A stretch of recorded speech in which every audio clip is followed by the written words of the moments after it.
using the name Kaaba, Jalo. They were calling their leaders Al-Mamis. These are similar names used in West Africa. The gold of the native people in Central America, in the Caribbean Sea, was the same alloy as the gold in West Africa. Now, clear documented evidence of this. And when the Spanish came and were trying to come out to this part of the world, the first individual to cross these lands with a group was a Moroccan by the name of Estevanico, who went across from Florida and reached the Pacific coast. And so Muslims walked these lands in the early time, many of them escaping the Spanish Inquisition when Muslims were expelled from Spain after living in Al-Andalus over 700 years. They were exiled from these lands, put to death, and many of them came across on the boats to the Americas that made up the early settlers in this part of the world. Not only that, but when America needed an ally, when the 13 colonies needed somebody to give them support, somebody to recognize them, it was the Sultan of Morocco, Al-Maghrib, who was the first international leader to recognize the 13 colonies, and a treaty was signed, and you will see the names of George Washington, Thomas Jefferson, written, and the response in Arabic. And they recognize this. They keep these documents in Washington, D.C. But we don't know about this because our children are being caught in outer space with mutant creatures as their heroes, instead of understanding that we walked these lands, we lived in these lands. We are part of the making of these lands. The early people who settled here over 20,000 years ago knew Tawheed, and they connected with us, and they had found out about the last Prophet Muhammad alayhi salatu wasalam. Following this, a wave of Muslims came in a slavery period. Political prisoners captured in West Africa, brought to the Americas. Now we recognize between 15 to 30% of African people brought to these lands were Muslims. Amongst them were ulama, scholars who are writing. Now you can find the whole Quran written in the Smithsonian Institute in Washington. You can find the Risala of Ibn Abi Zayd al-Qayrawani, a great Maliki scholar, written in classical Arabic by a slave captured and brought here. Imams, amirs, family members, leaders brought to the Americas, rebelling against slavery, standing up in Brazil in 1835, in Suriname, in Jamaica, in America, standing up and giving a clear reference toward the belief in one God.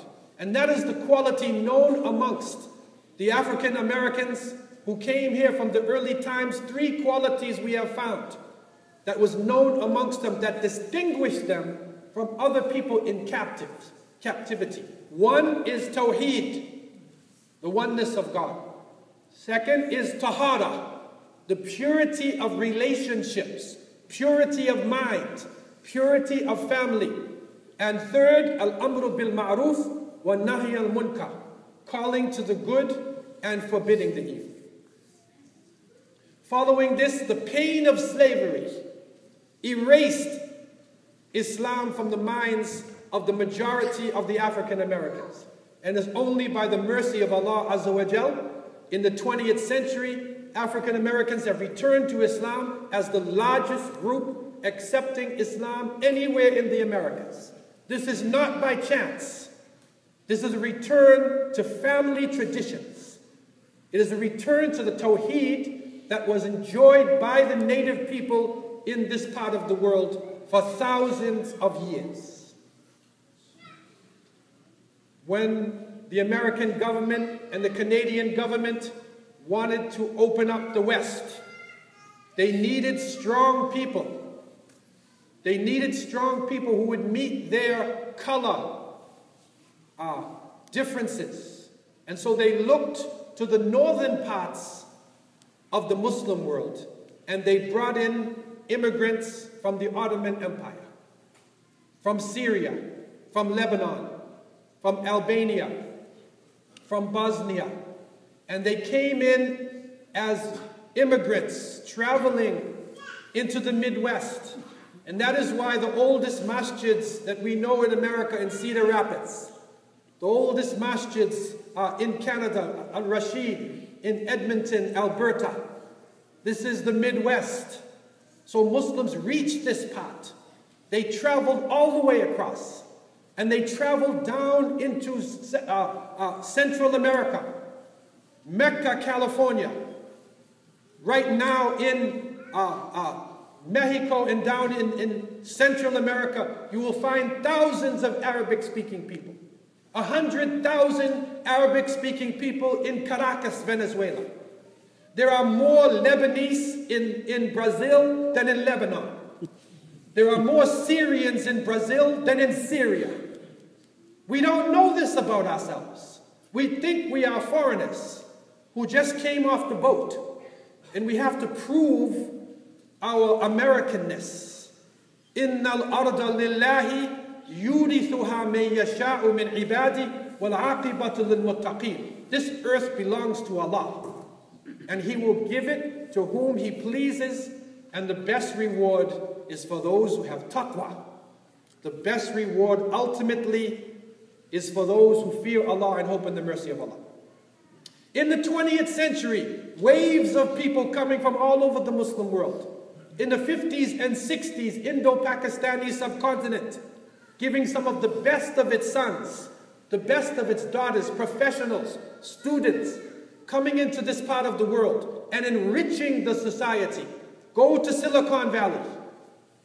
Go look over in Maryland, right here in Houston. Who is in the hospitals? Go to Camp David. I went to a town called Hagerstown, Maryland, which looked down on Camp David. And at that point in the 90s, 90% of the doctors in Camp David were from India and Pakistan.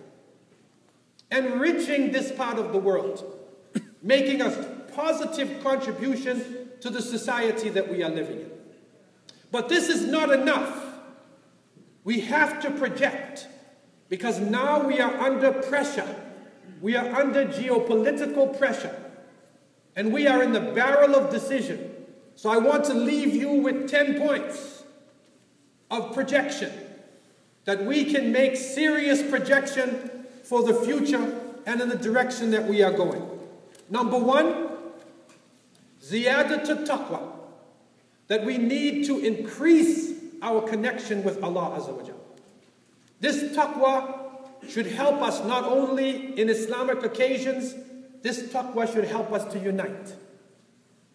This taqwa should help us to break the differences between the jamaats. This taqwa should help us to solve our family problems. Why should there be violence in the family? This taqwa would help the young people to understand that the drugs outside in society, it's a trap. That the pornography that is out there, it is a trap. It is a trap being laid by the evil one.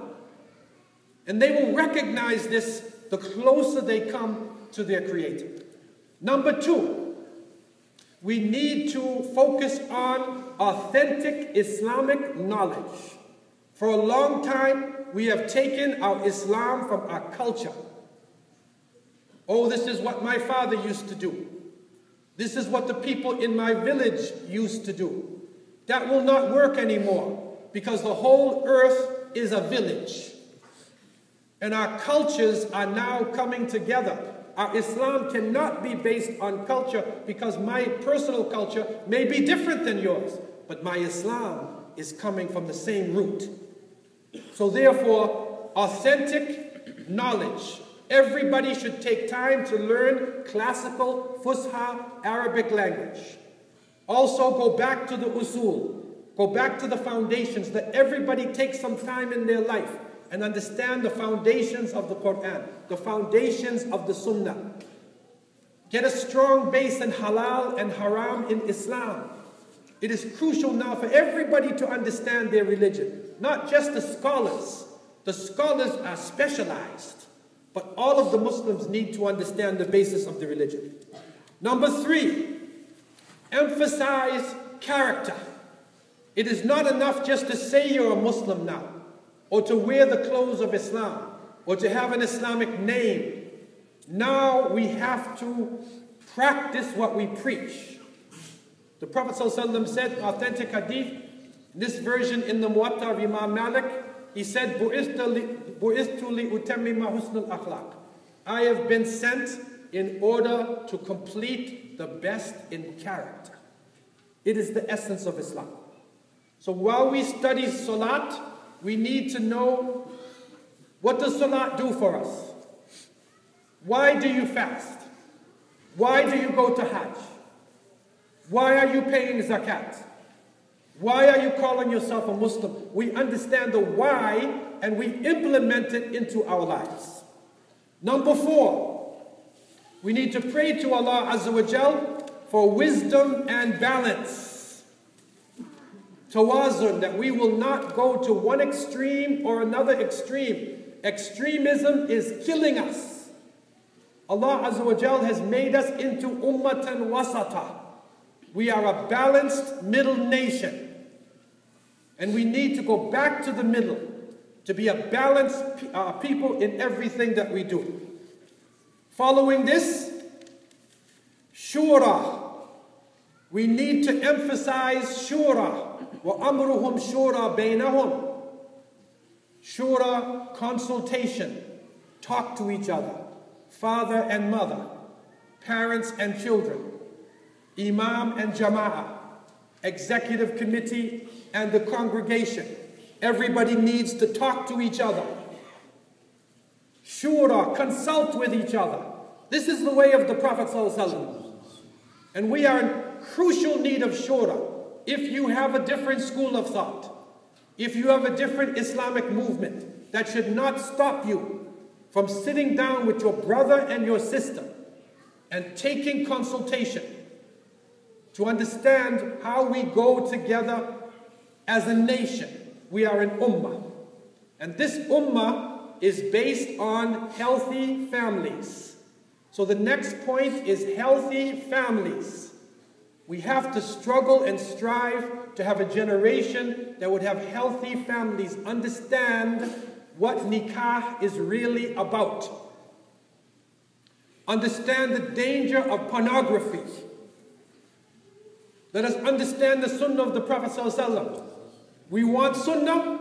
Sunnah is not just 2 rakat sunnah. The Prophet ﷺ never struck any woman in his life.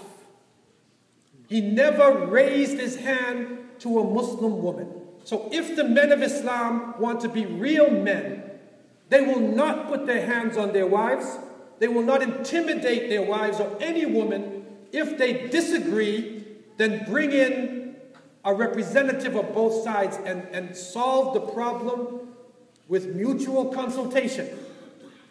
That is the way of the Prophet Muhammad ﷺ. Following this, a positive approach.